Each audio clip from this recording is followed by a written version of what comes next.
Hello and welcome to this episode of Wiki Walks. Wiki Walks is a short podcast devoted to some of the more intriguing and, who knew, articles that you can run across in the weird world of Wikipedia. I'm your host, Chris Grismer. The date of this recording is from May 2020, and I saw in the news this past week that early viral sensation Paul Vasquez passed away. Who is Paul Vasquez, you ask? Well, do you remember this little ditty? Double rainbow all the way across the sky. It's a double rainbow all the way. Yes, that's right. The double rainbow guy finally found his pot of gold at the end of his multicolored bow, and his vim and vigor for all things double reminded me of a great story from the pages of Wikipedia. The double sunrise flights. Now, there's no doubt at some point in your life, you've humble bragged to someone about how long your flight was. I mean, what better way to secretly shroud your braggadocio about far-flung travel than to ensconce it in a nice, thinly veiled, velvety cloak of faux criticism? Currently, the longest commercial flight being offered is the Singapore to Newark, New Jersey route via Singapore Airlines, a paltry 18 hours and 30 minutes. But listen here, Jack. You don't know the real meaning of a long flight until you've taken the double sunrise flight. Back in the Second Great War, the British Empire covered a substantial portion of the globe. It was said that the sun never sets on the British Empire, as their ownership indeed crossed the international dateline from sea to shining sea, and never were their territories all shaded at once. Australia was, of course, part of the empire, and so was India, and Pakistan, and Sri Lanka, which was known as Ceylon at the time. And let's add Singapore to that list too. But you might remember, in this neck of the woods, a little upstart known as Japan started hopping from place to place and determined that many of these countries should in fact belong to them. So there goes Singapore. Sayonara. It was now part of the land of the rising sun. You know, there seems to be a theme between empires and relating their powers to the omnipresence of the sun. But I digress. As you can imagine, Australia, the neighbors to the south, let out a collective "Crikey!" thinking that perhaps Japan would decide to hop on over, flash their bayonets, and declare, "That's not a knife. That's a knife." After all, Australia is enormous, and defending its borders would be darn near impossible. Having to canvass the coastlines via kangaroo back with a trained militia of ill-tempered koalas was no defense strategy. Adorable, though highly ineffective. Japan, however, also agreed that Australia was huge and invading it was unfeasible. But cutting off the Texans of the British Empire, that's what I call Australians, from their friendly, barbecue-loving cousins, the United States, was a much more plausible and effective battle plan.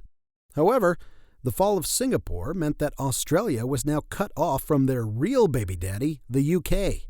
And their ability to fly and refuel aircraft was reduced to basically, zero. It was far too dangerous to try and fly from Australia with so many Japanese airstrips and naval battalions just waiting in the wings. They were the proverbial dingo ready to eat all the babies. This meant that if you wanted to send mail, it had to be sent from Perth on the far west coast via boat, across the Indian Ocean and up through the Suez Canal in Egypt. Australia to Egypt via boat. If you thought your Amazon Prime packages being delayed due to the coronavirus was annoying, imagine 4 months for a postcard. That's what was happening here, and it was untenable. That's too long. However, it was determined that planes could, just barely, make it to the southern tip of Sri Lanka, then a British territory, establishing the route between Australia and the UK. It was going to be tight though. 4,000 miles, and this is in a time before jet engines. That was one heck of a leg to fly. Now, there were a series of islands about a third of the way on that journey, the Cocos Islands, but, the UK kind of sort of wanted to do everything possible to make Japan forget they existed. It actually served as a hub for all their telegraph communications from Australia, so it was a little too dangerous to use those guys. The aircraft that Qantas Airlines would use was called the PBY Catalina. It was a small seaplane that normally would never be able to fly such a great distance. But if you took out all the essential equipment, including all the de-icing measures and insulation, and filled it to the brim with fuel tanks, it could gasp its way to the Sri Lankan shores. However, due to all the extra fuel, Only 3 passengers and 152 pounds of mail were allowed on board at a time. That's it. Even the radios and navigation equipment were removed, and the pilots would only use a compass and stars to chart their flights. Also, the top speed of this plane was about 140 miles per hour. They theoretically could have been passed by a kite.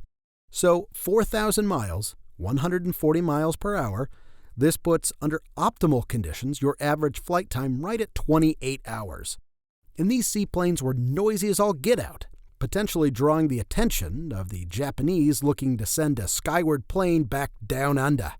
This would be a white knuckler the whole way through. The flights were carefully designed to leave Perth in the morning, before sunrise, and fly into the area that could be reached by the Japanese planes from the controlled Indonesian territory as the sun was setting, and sneak into darkness before landing in Sri Lanka the next morning after, at minimum, 28 hours in the air. Because those passengers would witness 2 sunrises while in the air, it was dubbed with the nickname the Double Sunrise Flight. Throughout the war, the Double Sunrise flights flew 271 times, ferrying 648 passengers and nearly 40,000 pounds of mail and cargo without incident.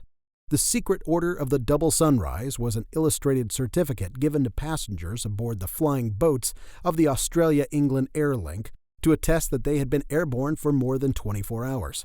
We'll post a picture of that puppy on our Instagram at Wiki Walks Podcast. It's pretty sweet, and I want one. I looked on eBay.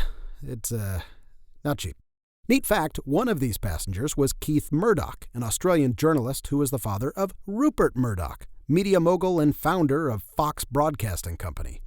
On one of these flights, highly unfavorable winds slowed the trip to a crawl, and it took a full 32 hours and 9 minutes to complete the journey, which, to this very day, still stands as the longest commercial flight ever recorded. So, whenever we all get back to flying again, and you find yourself boiling over that the airborne homeless shelter that is Spirit Airlines will be 8 hours late to Cleveland, just remember that at worst, you'll only see one sunrise.